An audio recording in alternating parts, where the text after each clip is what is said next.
All right, AP Literature friends. So, for those of you that are familiar with my work, you know that on a number of occasions I've used Oscar-nominated short films to basically demonstrate for my students how to manipulate my templates to crush their introductory paragraphs for FRQ1 and FRQ2. So, my students use one uniform template to house the thesis for FRQ 1, 2, and 3 for AP Literature. And surprisingly, my Lang students do the exact same thing. And that's kind of the cool thing about my templates is that they can be used uniformly across the expository modes. So whether or not students are doing literary analysis, rhetorical analysis, argument, persuasion, synthesis, and even research. As far as the introductory paragraphs go, they can either declare the thesis or invert the thesis. And as you'll see yet again, I'm going to keep things status quo in this video. Since we're doing literary analysis, students will be inverting the thesis. And for those of you that are interested in the declarative thesis, I use that in particular exclusively for rhetorical analysis. So my Lang kids, when they do FRQ2, they only declare the thesis, and then it's like a 50-50 coin flip for synthesis, persuasion, and argument.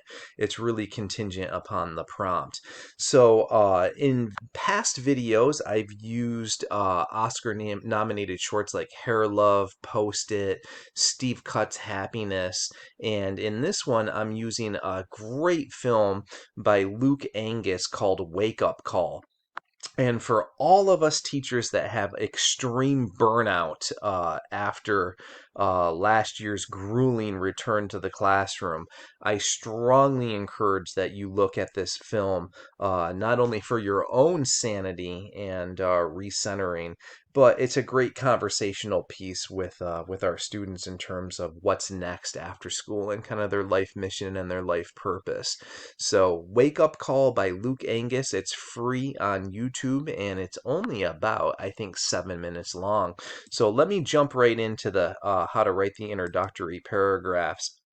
But first, one of the things I really want to emphasize is this, and I say this in all of my videos.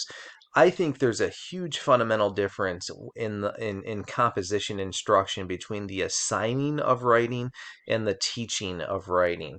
So imagine, if you will, that Bob Ross comes onto the screen for an episode of The Joy of Painting and says to his students, "Hello, happy little people. Today we're going to paint a beautiful New England autumnal landscape with beautiful fall foliage. And in the center of our canvas, we're going to include a New England wood-covered bridge." And then he proceeds to pass out a graphic organizer and talk into the ether about the theory and technique of painting. And then, claps his hands and says, "On your mark, get set, go. You have a whole class period to get this done. Go." And that's assigning. And when I consult with, English teachers and departments, I see a lot of assigning. And there's a huge difference when we ask the question, what if we taught composition like Bob Ross teaches painting? When English teachers position themselves as the expert writer in the classroom, just as Bob Ross is the expert painter, and we get to the proverbial easel and canvas and paint with our students, we demonstrate for them how to write using a template. And that was the glory with Bob Ross, is that he used something called a heuristic, and it's the same thing as a template, just a fancier word. He used something called the wet on wet technique. And with my students, I just use the declarative, the inverted, and for the body paragraphs, the syllogistic method. So it's really important that you try your hand at a few of these introductions and show your students, and show them how you do it. So the question is this: how do I construct the introductory paragraph? And as I've alluded to, you can declare or invert it. And here's the kicker, right? I contend that in every FRQ1 and FRQ2 on the AP Literature exam, Implicit in the prompt, right? If you're doing, the prose or the poetry, implicit in the prompt are two questions. The first is, what is the authorial intent? So as we view Wake Up Call by Luke Angus, he had an intention in doing that. There was a purpose, right? And some of us call it the universal truth. So what is the universal truth of that film? What's his exigence? What's his point? What's the gist of what he's trying to communicate to us? What's his commentary? What's his theme, right? So any of those questions, I call it authorial intent. And then the second question is, how does the author construct meaning? And if we unpack that question, we're ultimately getting at literary terms and devices. So what did he use or manipulate in order to construct meaning? And in this case, I want, we would have like a Socratic seminar or just a casual discussion conversation about what Luke Angus is doing in terms of the construction of meaning. And, there's irony, there's extended metaphor, the wordplay between sleepwalking is really, really important. So probably those three, the irony, there's a dichotomy between sleep, the quality of sleeping, waking, and being alive, being awake. Um, so the extended metaphor and the wordplay. So those are like the four most salient, prominent things in the short film that I would want my students to pick up upon.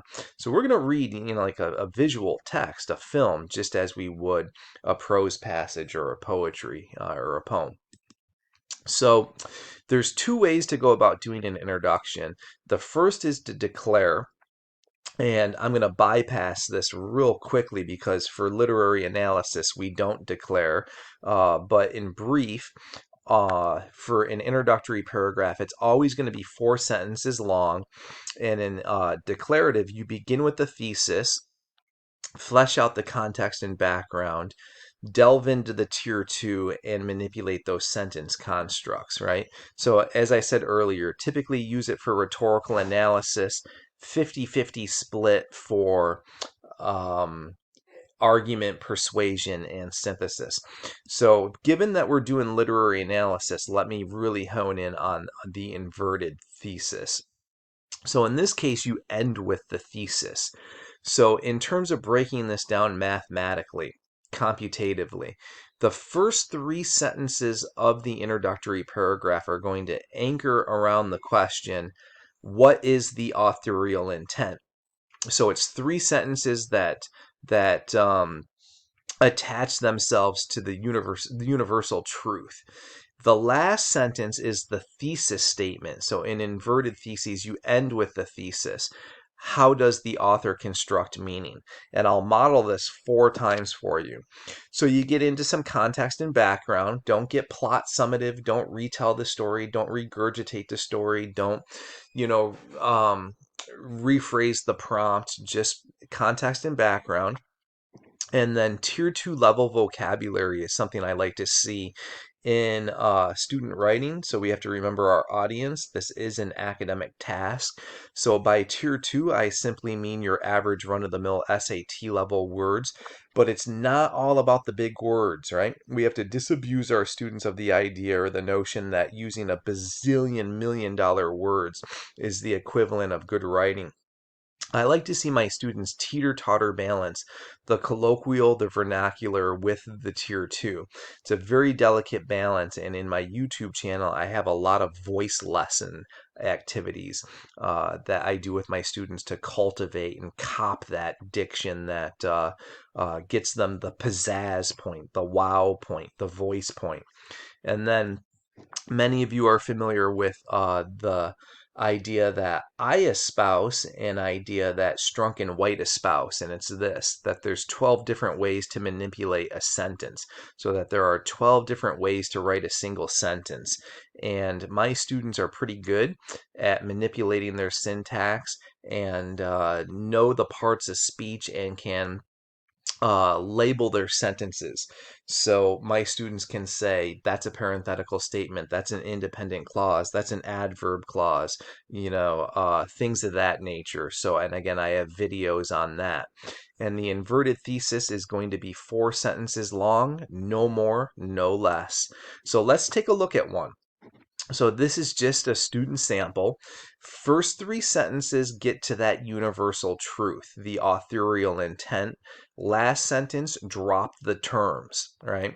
So we're going to focus on our sentence constructs. We're going to focus on our tier 2 while staying in our wheelhouse. We want to sound natural, not contrived, not pretentious, but elevated, our best academic self. So look at this. The phrase making a living is actually a misnomer. And that is really a big ha-ha. That's sort of like what Luke Angus is hammering home. So now let's flesh that out a little bit. We got 2 more sentences to do it.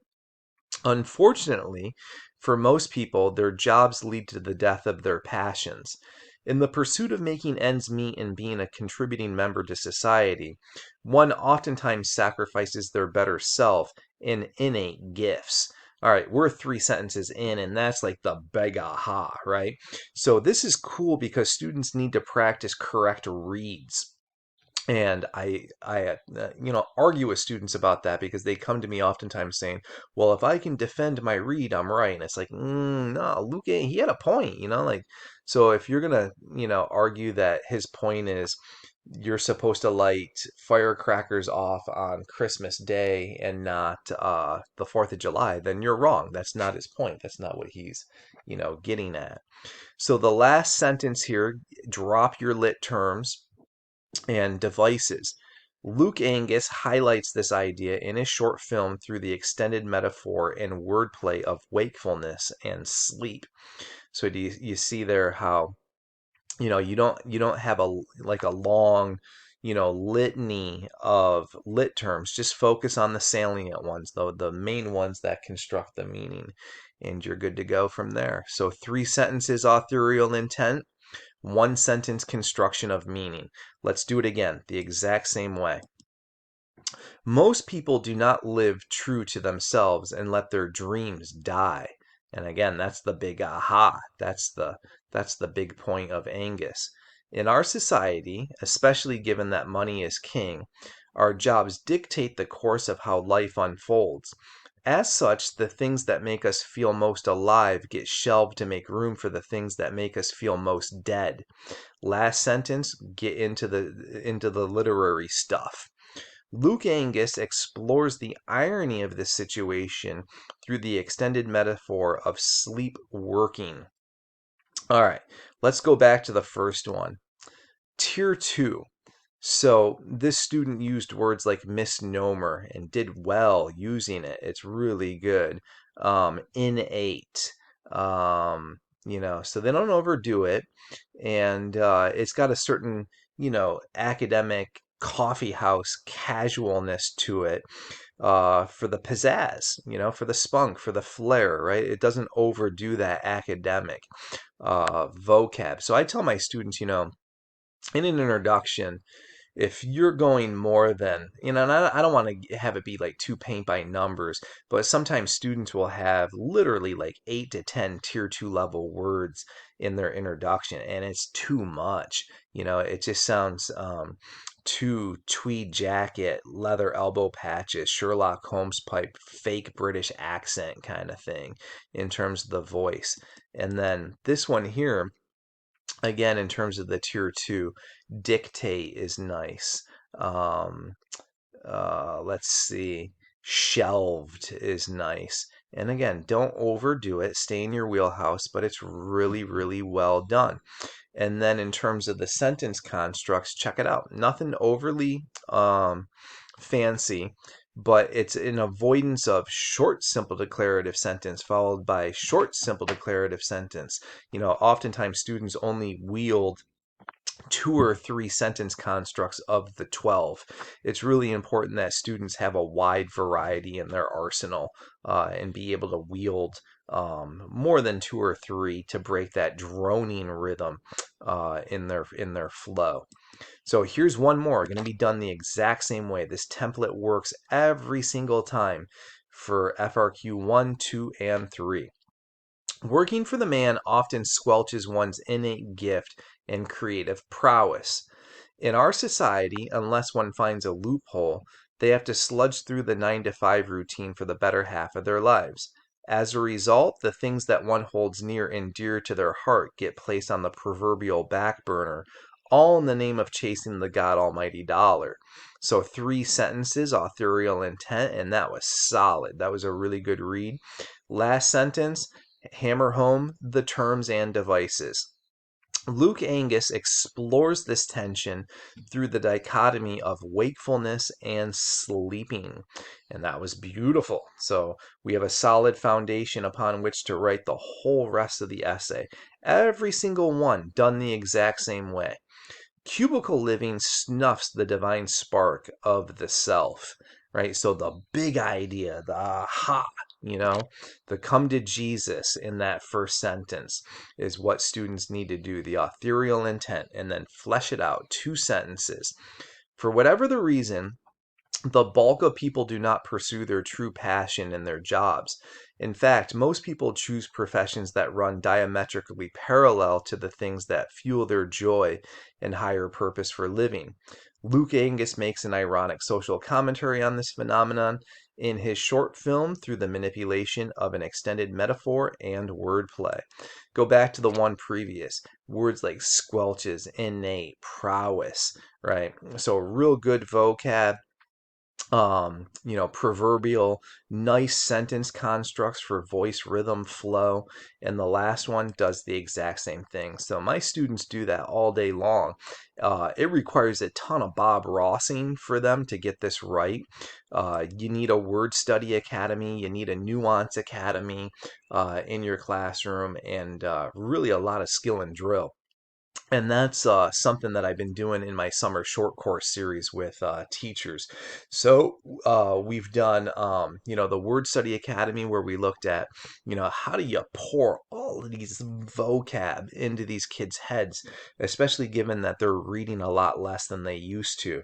So if you're interested in, augmenting student vocabulary, check out my Word Study Academy. The Nuance Academy looks and explores how do you really shore up the fact, like the knowingness that your students have mastered grammar, punctuation, syntax, and then have some skills and some nuance for the voice, rhythm, and flow. So we do that in the Nuance Academy. And then also in the summer short course series, we're doing AP Strategies for Success, AP Lit and Lang, and we're exploring how my templates can be used to write all 6 FRQs, Lang and Lit. And then one of the kickers is when you use templates, you can use alternative grading methods, and that's something else that we'll be doing this summer. So if you're interested in some short, quick, 60, 90-minute PD sessions, check out my summer short course series at teachingwritewrite.com. So www.teachinghowtowrite.com. So they're pretty painless, pretty quick, and there's a girth of material that come along with it to help you along the way. So lots of folks are asking about the Teach It Right 5-week mastermind. I guess the cat's been out of the bag. So I'm now a lead teacher for the National Writing Project, and we'll be offering that Teach It Right 5-week mastermind through them. So you can get the official stamp of approval from the National Writing Project for your PD hours. We're shooting for a start of August 9th, and I'll get my webpage updated soon, shortly. That's on my to-do list. But excited to be doing that and hosting that with the National Writing Project. And then lastly, one other iron we have in the fire is that Tim Freitas, Brandon Abden, and myself will be presenting at NCTE conference this coming fall in Anaheim, California. So if you want these slides, email me at teachingwritingcoach@gmail.com, and you can reach out for any information with regards to my PDs. and course offerings, or just go visit my webpage. So either one, teachingwritingcoach@gmail.com, teachinghowtowrite.com. Be well, happy teaching, happy writing.